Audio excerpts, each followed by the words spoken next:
California Congressman David Valadao saying, quote, "In a democracy, harassment and intimidation is not how you make your voice heard." To tell us more, let's welcome in the congressman and member of the House Budget and Appropriations Committee, David Valadao. Thanks so much for waking up with us. Congressman, just tell us what happened. Well, obviously, a small group of folks came to the office, and this was before office hours, so no one was in the office when this happened. And they started to, I guess, redecorate in what they think was an appropriate way to send a message to me. Yeah, what kind of damage? You know, we saw the pictures, but what else are we not seeing or hearing about? Well, it was mainly just dye and stuff like that they posted on the wall and just made a mess of the wall. And I'm on a main road, so their hope was that people would see that and somehow think this is appropriate and a way to send a message to the American people that it's okay to side with terrorists. I don't understand their logic, but sadly, Let me just, Congressman, I've been out there to your offices in the Central Valley in California. I used to work out there. Look, this is very rural. Here's a question for you. What about, have any arrests been made? It shouldn't be that hard to find who did something like this there.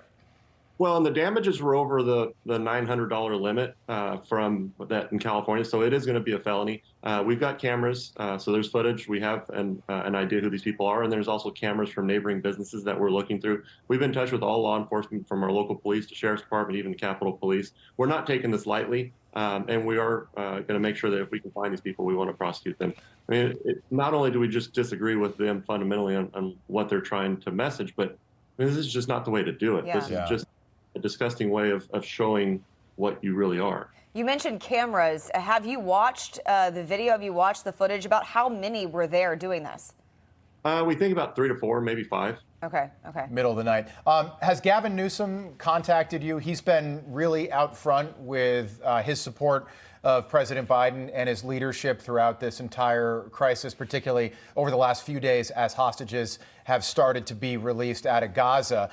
He tweeted about the 4-year-old American girl that was released 2 days ago. Has he reached out to you yet? No, he has not. I haven't talked to the governor in a while. Do you expect the governor to reach out to you? No, the governor who might be running for president at some point? You'd think that it would be nice to just reach out, see how you're doing after all this. No, he hasn't reached out. I'm not really waiting for his phone call. I mean, ultimately, our goal is to make sure that the people that did this know that this doesn't change us. In fact, it solidifies us in our position. Congressman, before we let you go, just a question about your Kevin McCarthy, who serves in the district, or the county right next to you. He's down in Kern County. He's no longer Speaker of the House. We know that. He was Speaker for about 9 months. We've got a new Speaker from the state of Louisiana now. What do you think is the next step for Kevin McCarthy? Do you think he stays in Congress? I mean, he filed his paperwork. It looks like he's going to run again. I do believe he's following through on his word and what he said. He made a statement a few weeks ago about it. But obviously, I'm not going to sit here and speculate on what he's going to do. But it sounds like he's planning on running. But could you imagine him in leadership again? Maybe not as Speaker? I mean, Kevin McCarthy did a lot to put us in the majority. The guy traveled the country, raised $500 million to help get seats like mine elected. And my race alone was about $30 million. And you look at all these Biden districts around the country.